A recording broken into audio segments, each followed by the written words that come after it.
Joining us here on the set with more analysis is Xue Haipei. He's a commentator for Phoenix TV based in Hong Kong.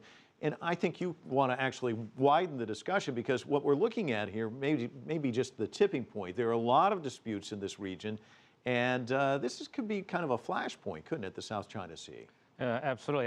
That's what I'm worried about. It's going to, I think this incident will alert, if not alarm us, to the possibility that the root cause is still there, which is this rival claim on the South China Sea or East China Sea, that incidents like this could happen. And some hot-tempered, hot-headed guy, middle-level ranking officers just made some decisions on his own and cause a major events, right? I mean, we go back in the history of the world, and not every war is planned, and 50% of them are probably just by some accidents. So that's what I worry. All you need is a hair trigger action like that, and pretty soon you've got a real incident on your hands. And you were mentioning to me earlier that you think that Diaoyu Islands as kind of the recipe for this as well. Exactly. I mean, if you put this into the Diaoyu, or otherwise known as the Senkaku Islands conflict, I really don't know if this happened in that area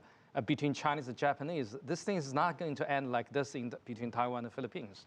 It's going to be 10 times worse. And let's just talk a little bit about the news coverage and how they're being handled differently. You know, Taiwan, the energy level there, the anger is palpable. Right. This is from one of the newspapers in Taipei. One legislator says he described the Philippines as a thug who can't learn lessons unless he is beaten, and urged the government to present stronger measures against Manila and do whatever it takes to seek justice. Now, the Manila newspaper, on the other hand, says, this is an editorial, the emotional reaction is understandable because Taiwan considers itself the aggrieved party, but Taiwan-Philippine relations have always been excellent. There's no reason why this should not continue to remain so. So one's saying, let's stay calm. The other one kind of, there's a lot of nationalistic pride involved. Well, of course, you know, this thing is, as you said, Taiwan is the grieving party to this incident. So by nature, they're probably going to be a little bit more